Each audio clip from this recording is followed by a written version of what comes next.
शहर में जल भराव की समस्या दूर करने के लिए हावड़ा नगर पालिका ने नया कदम उठाया है। गोताखोरों को भेजकर कंक्रीट की दीवारें तोड़कर कचरा साफ किया जा रहा है। मध्य हावड़ा के बेलीलियास रोड से शिवपुर विधानसभा क्षेत्र के इच्छापुर जलटैंक मोड़ तक लगभग 1.5 किलोमीटर लंबी निकासी पाइप में कई कंक्रीट की दीवारें और प्लास्टिक समेत कचरा जमा हो गया था, जिससे पानी की निकासी बंद हो गई थी।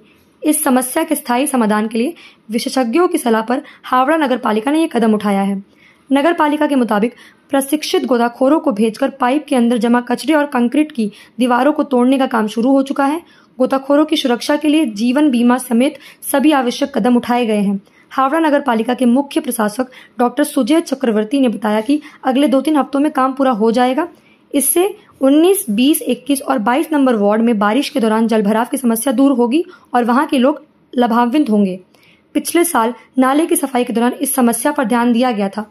नाले की सफाई के बाद भी जलभराव हो रहा था, इसलिए समस्या के स्थायी समाधान के लिए यह पहल की गई। विशेषज्ञों की सलाह पर गोताखोरों को भेजकर पाइप के अंदर दीवारों तोड़कर कचरा साफ किया जा रहा है। इस काम के लिए 6 लाख रुपए खर्च किए जा रहे हैं।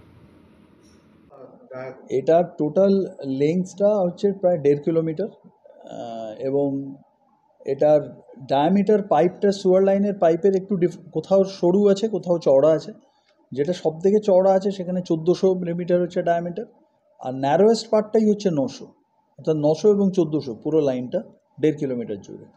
এবং আনুমানিক এটা কিন্তু আমাদের এই কাজটা যে একটা হিউজ এক্সপেন্ডিচার তা কিন্তু নয়, মানে কাজের ম্যাগনিচিউডটা অনেক বড়। কারণ বুঝতে পারছেন একটা এতগুলো অবস্ট্রাকলকে যদি আমরা ভেঙে দিতে পারি কত কুইক জলটা যাবে। এটা আনুমানিক আমাদের 6 লক্ষ টাকা খরচা হচ্ছে, অর্থাৎ কস্ট কিন্তু আপনি যদি ভাবেন কাজের নিরিখে এটা অনেক কম, কিন্তু কাজটা গুরুত্বটা সিগনিফিকেন্সটা অনেক বেশি হাওড়ার ক্ষেত্রে। ওই অঞ্চল যে ড্রাইভারকে আনা হয়েছে গত বছর এটা আইডেন্টিফাই করা গিয়েছিল, তাহলে এই বর্ষা অবধি এতটা সময় লাগলো কেন? না, আমি আপনাকে বললাম আমরা এটা ভোটের আগে আমাদের রেডি হয়ে গিয়েছিল, কিন্তু এই ওয়ার্ক অর্ডার এটসেট্রা দেওয়ার ক্ষেত্রে আমরা আটকে গিয়েছিলাম এই 2 মাস ধরে ইলেকশনের জন্য। ইলেকশন না থাকলে এটা এতদিন আমরা কমপ্লিট করে ফেলতে পারতাম, কিন্তু আমরা যতক্ষণ না তাকে ওয়ার্ক অর্ডার দিতে পেরেছি, এটা একটা ঝুঁকি, জীবনের ঝুঁকি নিয়ে কাজ। আপনারা ছবিটা আমি দেখাবো, আপনারা দেখলে বুঝতে পারবেন যে একটা লাইফ রিস্ক নিয়ে কাজ, যার জন্য তাকে লাইফ ইন্স্যুরেন্স করে নামাতে হচ্ছে। তো এখানে তাকে প্রপার ওয়ার্ক অর্ডার সমস্ত কিছু না দিয়ে তো আমরা কাজ করতে বলতে পারি না। কতজন ডুবুরি কাজ করছে? আপাতত একজনের বেশি তো নামতে পারবে না। তারা যে সংস্থাকে দিয়ে কাজ করানো হচ্ছে তারা কি এটার জন্য এক্সপার্ট? তারা একদমই এক্সপার্ট, সেই জন্যই তো তাদের সঙ্গে যোগাযোগ করে তাদেরকে এনে তাদেরকে দিয়ে কাজটা করানো হচ্ছে। এটা তো আমরা ওই জন্য আমাদের কোনো যারা নর্মাল যারা কাজ করেন, মানে আমাদের যেসব ধরুন ডিসেল্টিংয়ের কাজ করে বা তারা তো এটা করেনি। এবং গত বছর আমি ধন্যবাদ জানাবো সেই এজেন্সিকে যে এই প্রবলেমটা ডিটেক্ট করেছে, কারণ সে এতটাই থরলি ক্লিন করেছিল, যার জন্য এর আগে তো আমরা জানতাম না যে এই জিনিসটা আছে। তো মানুষ তো একটা কন্টিনিউয়াস তার ভোগান্তি হয়েছে, আমরা তো এই জিনিসটাই জানতাম না আছে। তো আজকে এটা আমি ওই জন্যই জিনিসটাকে বলছি, এটা কখনো হাওড়ায় হয়নি আজকে, যে একটা ড্রাইভার এনে পুরো একটা লাইনকে আমাদের ক্লিয়ার করা হচ্ছে। এদের নামটা হচ্ছে অ্যাক্টিভ ইঞ্জিনিয়ারিং, এই গ্রুপটা যারা এখানকারই। হ্যাঁ,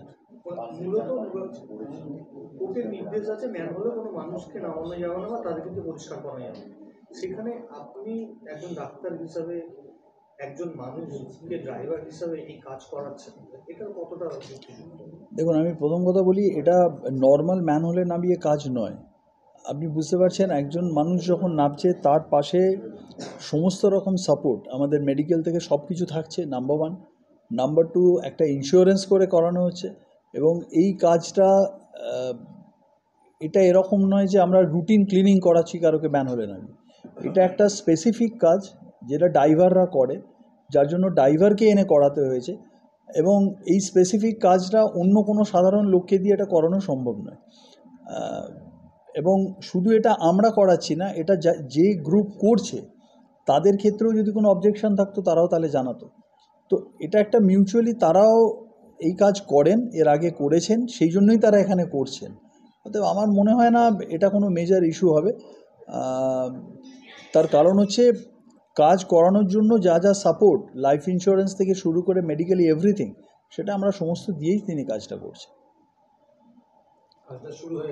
কাজ চলছে অনগোয়িং। এটা কি হচ্ছে